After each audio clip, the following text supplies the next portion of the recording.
इसमें कोई शक नहीं है कि आरजेडी को लालू प्रसाद यादव के नाम से जाना जाता है। इसमें कोई दो राय भी नहीं है कि आरजेडी में लालू प्रसाद यादव से बड़ा चेहरा, बड़ा नेता आज भी कोई नहीं है। और इसमें कोई शक भी नहीं है कि लालू प्रसाद यादव जैसा राजनीति पकड़ रखने वाला अभी कोई और नेता है भी नहीं। लेकिन आपने सोचा है कि लालू प्रसाद यादव जब राजनीतिक तौर पे संन्यास ले लेंगे, राजनीति से संन्यास ले लेंगे, तब उसके बाद आरजेडी को आखिरकार कौन संभालेगा और आरजेडी को आगे कौन बढ़ाएगा। तो आज मैं उन चार नेताओं के बारे में आपको बताने वाला हूं जो लालू प्रसाद यादव के बाद आरजेडी को संभालेंगे। वो चार पिलर जिसके ऊपर आरजेडी जो ये पार्टी है वो खड़ी रह सकती है, उन्हीं चार नेताओं का आज मैं नाम गिनाने वाला हूं और साथ ही बताने वाला हूं कि इसके पीछे का कारण क्या है, इसके पीछे का वजह क्या है। लेकिन उससे पहले मेरा परिचय जान लीजिए। मैं हूं रजत और आप देख रहे हैं जनता जंक्शन। तो चलिए शुरू करते हैं बिना किसी देरी के कि आखिरकार ये कौन चार नेता हैं जो लालू यादव जब राजनीतिक तौर पे संन्यास ले लेंगे। अभी तो वो कहीं से चुनाव नहीं लड़ सकते, लेकिन अब जब वो राजनीतिक तौर पे संन्यास ले लेंगे, या कुछ भी हमेशा के लिए नहीं होता है, और अगर लालू यादव ना रहे तो कौन ऐसे चार नेता हैं जो अपने पार्टी को संभाल सकते हैं, इसी के बारे में हम बातचीत करने वाले हैं। और बिना देरी किए ले चलते हैं हम आपको इस तस्वीर की तरफ। और ये तस्वीर है, इसमें चार कॉलम बना हुआ है।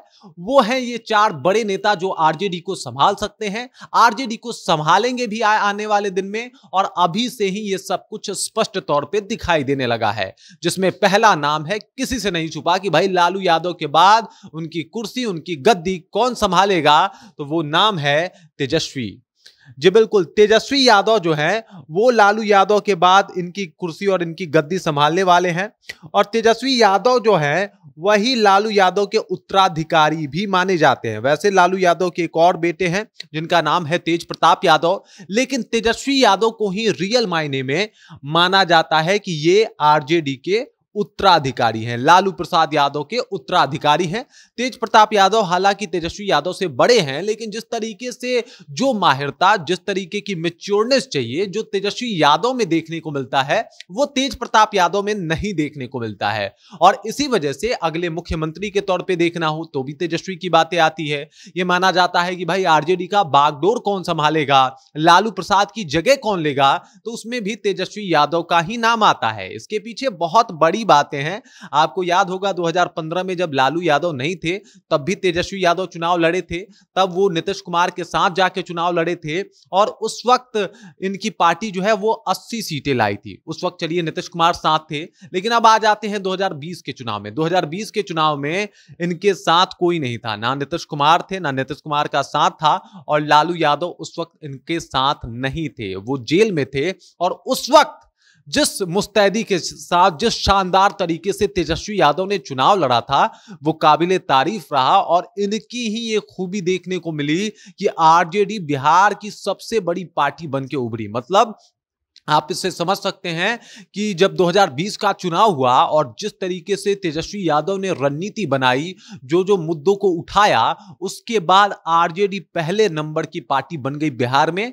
और उसके बाद ये तय हो गया कि तेजस्वी यादव जो है वो राजनीति के माहिर खिलाड़ी हैं। और यही वो शख्स है, यही वो शख्सियत है जो लालू यादव के बाद लालू यादव की गद्दी संभाल सकते हैं। और इसी वजह से इनके ऊपर सबकी निगाहें होती है। सब लोग ये मानते हैं कि भाई लालू यादव की कोई गद्दी संभाल सकता है तो वो है तेजस्वी यादव। इनके आंकड़े भी इसी प्रकार के हैं। आप लोकसभा चुनाव में देख लीजिए, नरेंद्र मोदी को अगर पूरे देश में कोई टक्कर दे रहा था अपने भाषण, जोरदार भाषण और अपनी बातों से, तो वो थे तेजस्वी यादव। कोई जबरदस्त तरीके से घेर पा रहा था तो वो थे तेजस्वी यादव। जब आप देख लिए कि बिहार में अगर इंडिया गठबंधन, इंडिया ब्लॉक का कोई नेतृत्व कर रहा था तो वो थे तेजस्वी यादव। और इसी वजह से तेजस्वी यादव पे सबसे ज्यादा भरोसा भी है। और इसी वजह से ये माना भी जा रहा है कि लालू प्रसाद अगर नहीं रहे तो ये सबसे बड़े, सबसे मजबूत पिलर होंगे आरजेडी के, और इन्हीं के ऊपर सब कुछ टिका होगा। मतलब सब कुछ, जो पहला पिलर होता है ना, वो इनके ऊपर होगा और इन्हीं के ऊपर सारी जिम्मेदारियां होगी जो लालू प्रसाद यादव के ऊपर था। आप जानते हैं जिस तरीके का इनका प्रदर्शन रहा है, चाहे वो मतलब आप विधानसभा चुनाव 2020 का कह लीजिए बात, या फिर लोकसभा चुनाव में भी जो जिस तरीके से इन्होंने अपना प्रदर्शन दिया है, जिस तरीके से वोट शेयर बढ़ाया है आरजेडी का, वो काबिले तारीफ है। और ये बात बताता है कि अगर लालू यादव का कोई असल मायने में नेतृत्व संभाल सकता है तो वो है तेजस्वी यादव। अब चलिए दूसरे पिलर के बारे में बात करते हैं, और दूसरा पिलर जी बिल्कुल देख सकते हैं आप,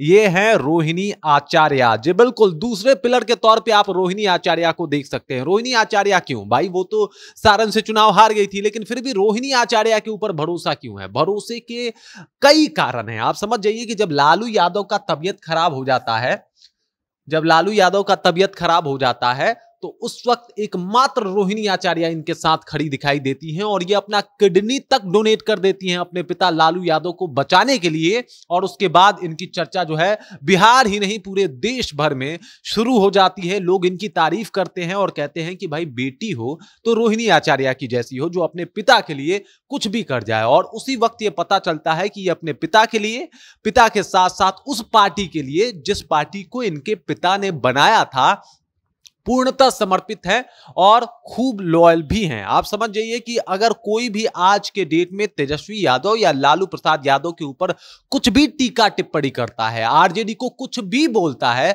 तो सबसे पहले बड़े मुस्तैदी के साथ अगर उसका कोई कड़ा जवाब देता है तो वो है रोहिणी आचार्य। सबसे पहले ये सामने आती हैं, फ्रंट फुट पे आके खेलती हैं और सीधे तौर पे कहती हैं कि भाई मेरे भाई और मेरे पिता से अगर उलझोगे तो मैं नहीं छोड़ने वाली। सही मायने में इनको लालू यादव की शेरनी बताया जाता है और दूसरे पिलर के रूप में भी इनको देखा जा रहा है। मतलब आप देख लीजिए, यहां पे तेज प्रताप यादव नहीं है, यहां पे मिसा भारती भी नहीं है, क्योंकि तेज प्रताप यादव के बारे में कहा जाता है कि भाई वो अपने में मशगूल रहते हैं, मिसा भारती अपने क्षेत्र में मशगूल रहती हैं। लेकिन जो आरजेडी की अगर बात की जाए, आरजेडी के बारे में कोई सोचता है, कोई तेजस्वी के बारे में सोचता है, लालू के बारे में सोचता है, तो सबसे ज्यादा देखने को मिलता है कि सबसे ज्यादा जो एक्टिव रहती हैं वो है रोहिणी आचार्य। और इसी वजह से दूसरे पिलर के रूप में, मतलब नंबर 1 तो तेजस्वी हो गए, दूसरे पिलर के रूप में ये हैं जो आरजेडी को संभालेंगी आगे चल के। और इनका नेतृत्व आपने देखा था, इनका जो जलवा था वो आपने छपरा में देखा था कि राजीव प्रताप रूढ़ी को भी नाको चने चबवा दिया था इन्होंने। महज 13,000 वोट से जीते हैं राजीव प्रताप रूढ़ी, और एक वक्त तो ऐसा लग रहा था कि राजीव प्रताप रूढ़ी बुरी तरह पिछड़ जाएंगे छपरा लोकसभा में, लेकिन वहां पे वो जीत जाते हैं। जीत के कई वजह सामने आए, लेकिन रोहिणी आचार्य का वहां पे पावर देखने को मिला। रोहिणी आचार्य जिस मुस्तैदी के साथ काम कर रही थी, लोगों के बीच में जा रही थी, जमीन से जुड़ने का प्रयत्न कर रही थी। सोचिए कोई लड़की सिंगापुर से आके एकदम जमीनी हो जाती है, तो ये बात बताता है कि एक कुशल नेतृत्व इनके अंदर है। और लालू यादव के लिए लॉयल्टी, पार्टी के लिए लॉयल्टी, तेजस्वी यादव के लिए लॉयल्टी सिर्फ रोहिणी आचार्य में देखने को मिलता है। और इसी वजह से पार्टी की नंबर 2 पिलर की अगर बात की जाए तो वो है रोहिणी आचार्य। अब चलिए आगे बढ़ते हैं। आखिरकार वो तीसरा पिलर कौन बनेगा, मतलब लालू यादव के बाद वो तीसरा पिलर कौन बनेगा जिसके सहारे पार्टी खड़ी होगी, तो वो है मनोज झा। मनोज झा की अगर बात की जाए तो ये प्रोफेसर रह चुके हैं पेशे से, और ये दिल्ली के सुप्रसिद्ध कॉलेज जामिया मिलिया इस्लामिया में प्रोफेसर रह चुके हैं। इन्होंने अपनी बातें, अपने लेक्चर से कई सारे स्टूडेंट का भला किया है, और उसके बाद इन्होंने आरजेडी ज्वाइन कर लिया। आरजेडी में आने के बाद इन्हें 2018 में राज्यसभा भेजा जाता है, फिर 2024 में भी राज्यसभा भेजा जाता है। और इस वजह से मनोज झा, जो काफी बौद्धिक तौर पे बहुत शानदार नेता माने जाते हैं, इनका हर एक भाषण जो होता है संसद में वो वायरल होता है। जिस तरीके से ये मुद्दों को रखते हैं, आरजेडी का पक्ष रखते हैं, वो काबिले तारीफ होता है। ये आरजेडी के राष्ट्रीय प्रवक्ता भी हैं, अपनी बातों को कुशलता के साथ रखना जानते हैं। और नेता के बारे में कहा जाता है, जो नेता अच्छे तरीके से अपने बातों को पेश कर सकता है, अच्छे तरीके से अपने बातों को बता सकता है, वो एक अच्छा और शानदार नेता है। और ये सारे गुण जो है वो मनोज झा में देखने को मिलते हैं। तो इसी वजह से ये तीसरे नंबर के पिलर है। और मैं आपको ये भी बता दूं कि मनोज झा 2 बार राज्यसभा भेजे जा चुके हैं आरजेडी आरजेडी की तरफ से। आरजेडी के जो लोग हैं इनके ऊपर भरोसा करते हैं, खासकर लालू प्रसाद यादव, और कई बार लालू प्रसाद यादव को भी ये सुझाव देते हैं, बताते हैं कि आगे क्या करना है, किस तरीके से करना है। चुनाव की रणनीति में भी इनकी बहुत बड़ी भूमिका होती है, किस तरीके से घेरना है विपक्ष को, इसमें भी ये कुशल है और ये बात भी बताते हैं। और आपको ये भी बता दूं कि आरजेडी, जो कि एक तरीके से अभी देखा जाए तो बिहार की एक पार्टी है, इसको देश के पटल पे लाने का जो काम है वो भी मनोज झा बहुत शानदार तरीके से करते हैं। संसद में आवाज उठाते हैं, अपनी नियमितता की वजह से भी जाने जाते हैं, अपनी बातों की वजह से भी जाने जाते हैं। तो इस वजह से मनोज झा जो है वो तीसरे पिलर के रूप में है, और इसी वजह से ये वो पिलर है जो लालू यादव के बाद एक जो तेजस्वी की सरकार बनेगी उसमें एक अहम भूमिका में नजर आएंगे आपको। और मनोज झा बड़ी जिम्मेदारी भी आपको निभाते हुए आगे देखे जा सकते हैं। मनोज झा पे बहुत ज्यादा भरोसा भी है, लालू यादव के बहुत करीबी माने जाते हैं, इसी वजह से 2 बार राज्यसभा भेजे जा चुके हैं। और ये इनकी काबिलियत है और ये इनकी मौजूदगी भी कि लालू यादव जब इनके साथ होते हैं तो इनसे विचार विमर्श करते हैं। तो मतलब इनके साथ आप देख सकते हैं पार्टी का भविष्य। और ये चौथा नाम काफी दिलचस्प नाम है, संजय यादव। बहुत दिलचस्प नाम है ये संजय यादव। अगर बेसिकली इनके बारे में आप जाने तो संजय यादव जो है ये बिहार के नहीं बल्कि हरियाणा से ताल्लुक रखते हैं, हरियाणा के गांव से आते हैं, और ये तेजस्वी यादव के बहुत करीबी माने जाते हैं। एक वक्त ये कहा जाता है कि तेजस्वी यादव जितने भी भाषण देते हैं, जिस तरीके की बातों को करते हैं, या फिर जो भी रणनीति बनाते हैं, मतलब तेजस्वी यादव जो कुछ भी करते हैं वो इनसे पूछ के करते हैं। आपको महाभारत याद होगा, महाभारत में धृतराष्ट्र चुपचाप बैठे होते हैं और एक संजय होते हैं जो उनको पूरा सब कुछ बता रहे होते हैं कि आखिरकार कुरुक्षेत्र की भूमि में हो क्या रहा है, चल क्या रहा है।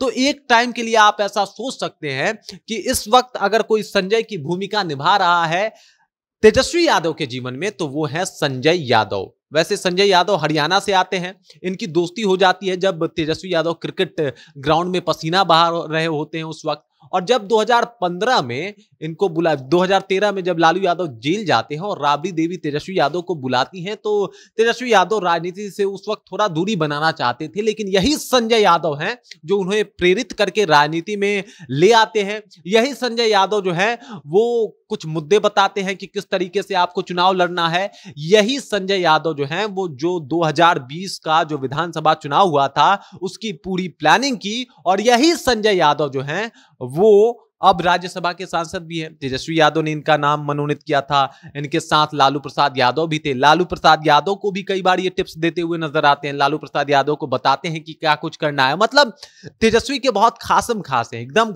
अजीज प्रिय मित्र जिसे कहा जाता है वो है संजय यादव। हरियाणा के रहने वाले बिहार में आ गए, अब बिहार में राजनीतिक तौर पे सेटल भी हो गए हैं, राज्यसभा के सांसद हैं ये अब।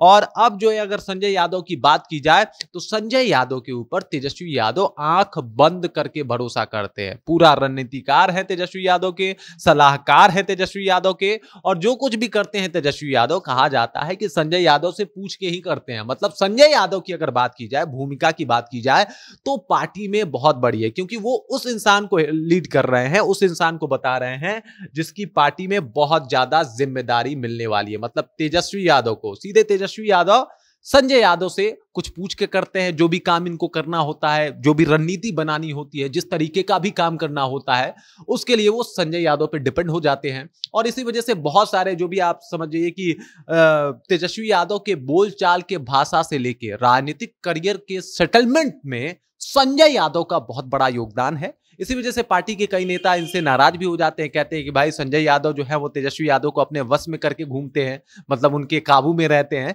लेकिन ये फैक्ट है कि राजनीति में लाना, अच्छे तरीके से सेटल करना, किस तरीके से तेजस्वी को फायदा पहुंचाना है, ये सारी बातें बखूबी तरीके से समझते हैं संजय यादव। तो अगर भरोसे की बात की जाए तो 100% भरोसा करते हैं तेजस्वी यादव इनके ऊपर। और अगर इनके बारे में बात की जाए तो इन्होंने वाकई बहुत सारे विचारधाराओं को बदला है। आरजेडी में इनके आने के बाद बहुत सारे चेंजेस भी आई हैं, और तेजस्वी यादव को जॉब के लिए प्रेरित करना कि भाई जॉब बांटेंगे और बाकी सारे मुद्दे, वो सारे मुद्दे कहा जाता है कहीं ना कहीं संजय यादव से इंस्पायर है। तो यही वो 4 चेहरे हैं, तेजस्वी, मनोज झा, रोहिणी आचार्य और संजय यादव, जो अगर लालू यादव अनुपस्थित रहे, लालू यादव पार्टी में ना रहे, या फिर लालू यादव राजनीतिक तौर पे संन्यास ले ले आरजेडी से, या फिर कुछ और हो, तो ये लोग हैं जो पार्टी को संभाल लेंगे और न कि सिर्फ संभालेंगे बल्कि बहुत आगे तक ले जाएंगे। बाकी आपको क्या लगता है? कोई अगर नाम छूटा है तो आप सजेस्ट कर सकते हैं, या फिर आप इन नाम से संतुष्ट हैं तो वो भी हमें बता सकते हैं कमेंट करके। बाकी आप देख रहे हैं जनता जंक्शन और मेरा नाम रजत है।